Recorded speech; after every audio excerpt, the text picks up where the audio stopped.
வணக்கம், முப்படிலிருந்து கோச் காளி. ஸோ இன்றைக்கி என்ன ஒர்க் அவுட் பார்க்க போகிறேன்னா, இந்த பிசிஎஸ்ஐ வந்து நிறைய பேர் எனக்கு ரோப் வரல அப்படின்னு சொல்லிட்டு கிரிப்பும் சரி ஹேண்ட் ஸ்ட்ரென்த்தும் சரி நிறைய பேர் யோசிச்சிருப்பாங்க. ஸோ நம்ம வீட்டில் இருக்க எக்யூப்மெண்ட்டை வச்சு நம்ம சில ஹேண்ட் ஸ்ட்ரென்த்லாம் எப்படி பண்ணலாம் அப்படின்னு சொல்லிட்டு இதில் பார்க்கலாம். ஸோ நம்ம இன்றைக்கி எடுக்க போகிற எக்யூப்மெண்ட்னு பார்த்தீங்கன்னா இந்த மண்வெட்டி. ஸோ இந்த மண்வெட்டியில் பார்த்தீங்கன்னா நம்ம ரொம்ப எளிதாக கிடைக்க வேண்டிய கிடைக்கிற பொருள் இது. ஸோ இதை வச்சு நம்ம ஒர்க் அவுட் ஆகும் இல்லை, நம்ம இருக்கிற வேலையை செஞ்சாவே நம்ம அது ஒரு ஒர்க் அவுட்டாக மாறும். ஸோ இருக்கிற வீட்டில் வேலை ஏதோ ஒரு கொத்த வேண்டியதாக இருக்கும், ஏதோ ஒரு பள்ளம் தோண்ட வேண்டியதாக இருக்கும். ஸோ அந்த மாதிரி விஷயங்களை பண்ணாவே அதே ஒரு ஒர்க் அவுட் ஆகும். ஸோ இதில் இன்னொரு விஷயம் பார்த்தீங்கன்னா, இந்த மண்வெட்டியை பிடிச்சி பண்ணுறதுனால நம்மளோட கை உள்ளங்கை நல்லா ஹார்ட் ஆகும். அது உங்களுக்கு கிரிப் ஒர்க் அவுட் மாதிரி.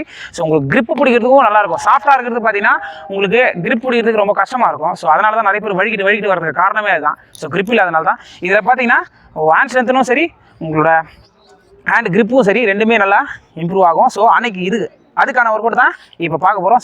ஸோ எப்படி என்ன பண்ணணும் அப்படின்னு சொல்லிட்டு இப்போ பண்ணுவாங்க. ஸோ பார்த்துட்டு ஃபாலோ பண்ணுங்கள், கண்டிப்பாக உங்களுக்கு நல்லா யூஸ்ஃபுல்லாக இருக்கும். ரெடியா? ஸ்டார்ட். நல்லா கொத்தி வாரி போடுங்க. ஸ்டார்ட். நல்லா இந்த பக்கமும் கொத்திட்டு போயிட மொத்தத்தையும் வாரிப்போம். நல்லா இழுத்து போடுங்க.